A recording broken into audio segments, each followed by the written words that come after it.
Nikola Tesla और Edison के बीच एक कंपटीशन शुरू हुआ। एडिसन टेस्ला को अपने आगे ही पाते हैं, डायरेक्ट करंट को चुनौती देते हैं अपने अल्टरनेटिंग करंट के आगे। अल्टरनेटिंग करंट टेस्ला ने तैयार कर लिया था। एडिसन का डायरेक्ट करंट बताते हैं कि किस तरह काम करता है। डायरेक्ट करंट की फ्रीक्वेंसी 0 होती है। दिष्ट धारा हमेशा एक ही दिशा में बहती है, इसकी ध्रुवीयता नियत रहती है। लेकिन टेस्ला ये कहते हैं कि इस करंट को अल्टरनेट करो, क्लॉकवाइज और एंटी क्लॉकवाइज आगे पीछे करो, जिससे आपको वोल्टेज मिलेगा।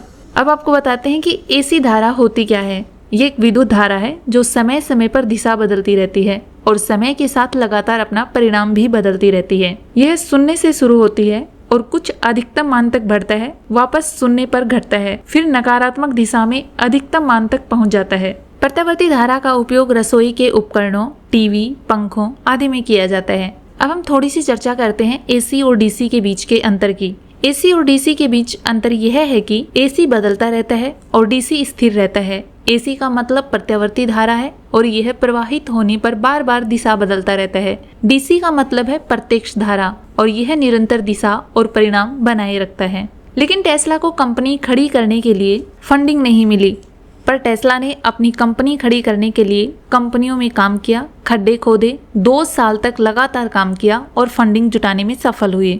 1855 में टेस्ला को अच्छी खासी फंडिंग मिलती है और टेस्ला इलेक्ट्रिक लाइट कंपनी खड़ी करते हैं और 1887 में एसी फाइनली डेवलप हो जाती है। फिर जब टेस्ला के करंट ने सबको देखा तो बताया कि ये तो बहुत बढ़िया चीज़ है, इसको नज़रअंदाज नहीं किया जा सकता, इससे तो पता नहीं क्या क्या हो सकता है, इसे तो लाखों मीलों की दूरी तक करंट भेज सकते हैं। और टेस्ला ने उस समय वायरलेस ट्रांसमिशन की बात भी कर दी थी।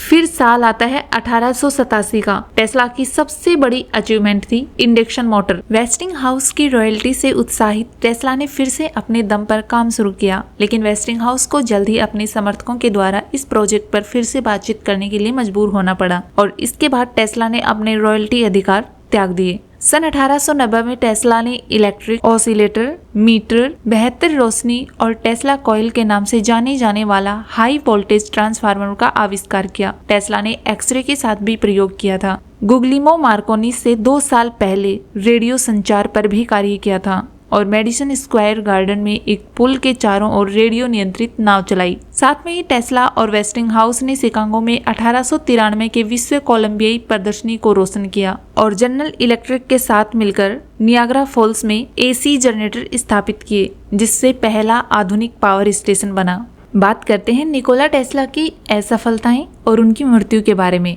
1895 में टेस्ला की न्यूयॉर्क लैब जल गई थी, जिससे सालों के नोट्स और उपकरण नष्ट हो गए थे। टेस्ला 2 साल के लिए कोलोराडो स्प्रिंग्स चले गए। 1900 में जब न्यूयॉर्क वापस आए, उन्होंने फाइनेंसर जेपी मॉर्गन के साथ मिलकर लॉन्ग आइलैंड पर वार्डन क्लिफ में एक विशाल टावर पर केंद्रित एक वैश्विक संचार नेटवर्क का निर्माण किया। लेकिन उसी टाइम फंड खत्म हो गया और मॉर्गन ने टेस्ला के भव्य योजनाओं पर आपत्ति जताई। टेस्ला ने अपने आखिरी दशक न्यूयॉर्क के एक होटल में बिताए, जहां उन्होंने नए आविष्कारों पर काम किया, जबकि उनकी ऊर्जा और मानसिक स्वास्थ्य काफी कमजोर हो गया था। नंबर 3 के प्रति उनका जुनून था और टेस्ला ने अपने अंतिम वर्ष शहर के कबूतरों को खाना खिलाने में बिताए। टेस्ला की मृत्यु 7 जनवरी 1943 को उनके कमरे में हुई थी, लेकिन ये फिक्स नहीं है कि 7 जनवरी को हुई थी, क्योंकि देखा 7 जनवरी को गया था, लेकिन माना जाता है कि उनकी मौत 2-3 दिन पहले ही हो गई थी। बाद में उसी वर्ष अमेरिका सुप्रीम कोर्ट ने मार्कोनी के 4 प्रमुख पेटेंट को रद्द कर दिया, जिसमें टेस्ला के रेडियो में किए गए आविष्कारों को देर से ही सही पर मान्यता जरूर मिली। उन्होंने जिस एसी सिस्टम का समर्थन किया था और जिसे बेहतर बनाया, वह आज भी पावर ट्रांसमिशन के लिए वैश्विक मानक बना हुआ है।